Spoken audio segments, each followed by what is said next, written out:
Hello all you geeks and nerds, it's February and that means that NärCon Winter is coming up in Linköping, Sweden on February 19 to 22 and I thought I'd tell you everything you can expect from that convention. Linköping lies towards the center of Sweden, but that means that most people have to travel quite a bit to get there. It's 2 hours from Stockholm, even longer from Gothenburg, and yeah, let's not talk about Malmö or the north of Sweden, yeah.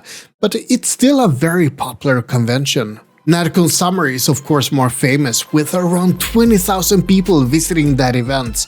NärCon Winter in contrast has around 2,000 people, so it's smaller but it also takes place at a smaller place, so it can still feel pretty crowded, but not too cramped I would say. NärCon Winter takes place at Socializing in Linköping.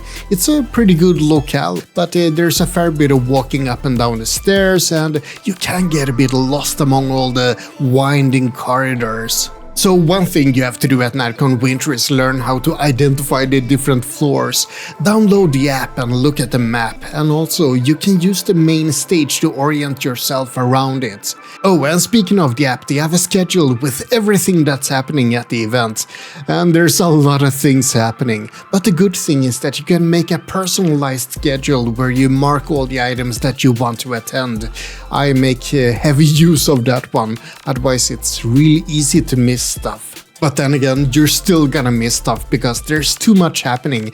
I always have a fully booked schedule and then I do maybe a third of everything I marked, at most. But you might want to pay extra attention to some of the big events and meetups because they can run out of space, so you don't want to stand in line and realize that oh no, I'm gonna get a really crappy seat or no seat at all. There's fewer people at NärCon Winter compared to NärCon Summer, so you might have it a little bit easier to get a spot at the meetups, but when it comes to the big events on the main stage, yeah, you might want to line up for those ones, just to be on the safe side.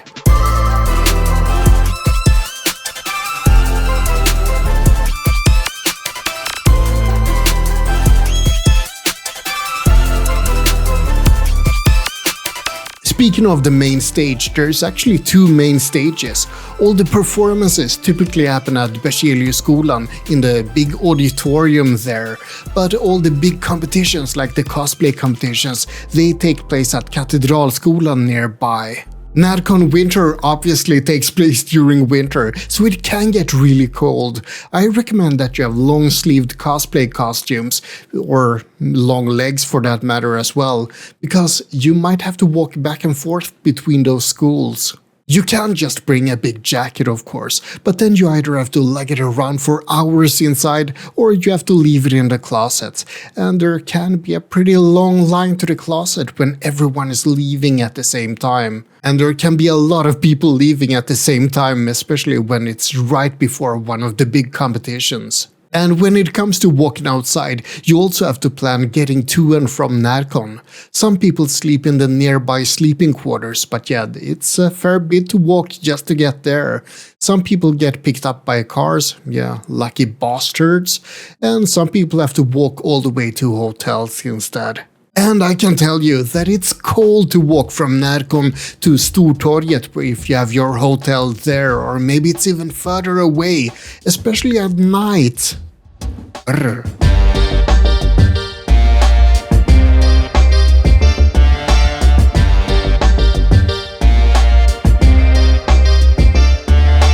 Oh, and another thing, how do you get to Linköping? Some people take the train, but that can get a bit cumbersome, because you have to carry all your bags with all of your costumes. Or at least one in most cases. Other people go by car, and that's a good way to travel to NärCon. So if you don't have parents who can drive you there, you can check with friends to see if they have a spot in their car. But of course you have to be careful, don't just hop in a car with a stranger. Geeks are nice, but yeah, be careful. And speaking of cars, parking can be a bit difficult around NärCon.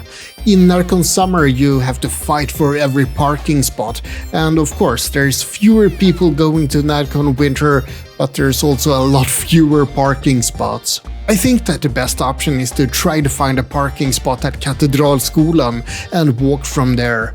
But the problem is that everyone else also thinks that that's the best option. So yeah, you have to be really lucky to find a spot, especially if you don't arrive early enough. If you're hoping to park right next to Berzelioskolan, well, there's not any good parking spots at all in that area, so yeah, just a heads up.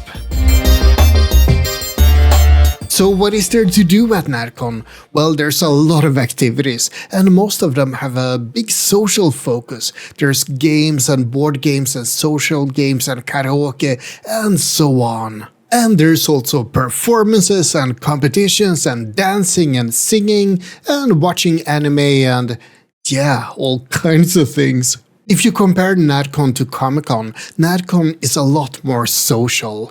So it's less commercial, even if there's of course a lot of geek merchandise to buy at NärCon as well. If you're looking for geek merchandise, there's typically a lot more of it at NärCon Summer, but you can still find a lot of geek treasures at NärCon Winter too. You can also find a lot of arcade games and video games and stuff like Dance Dance Revolution and just places to hang out and talk about geeky things with other geeks. Now, if you're worried about going to NärCon, maybe it's your first time, well, you don't have to be worried because there's always gonna be people to talk to.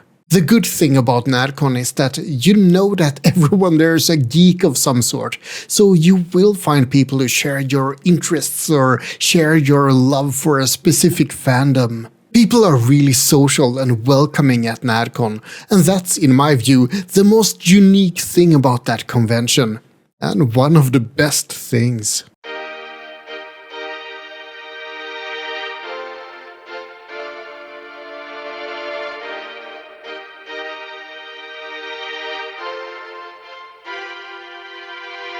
Now, I shouldn't really have to mention this, but I think I'm gonna have to anyway.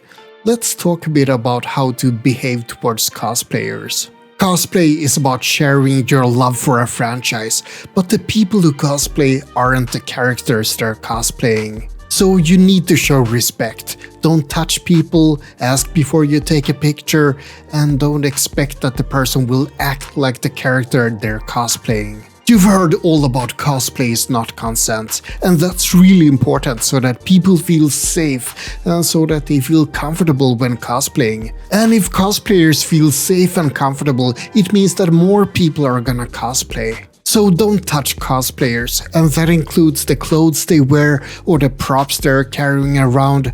Ask before you do anything like that. And that's especially important since many people can feel quite uncomfortable being close to strangers. In general, don't be a creep.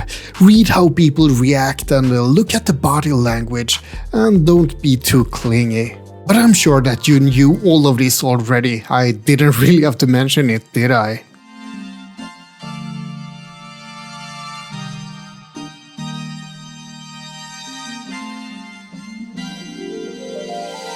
I mentioned that some people can be a bit nervous or even scared to go to a convention, especially if it's the first time. You might be scared that you're gonna be all alone or that you have no idea what to do. But you don't have to be worried, because that's not gonna happen at NärCon.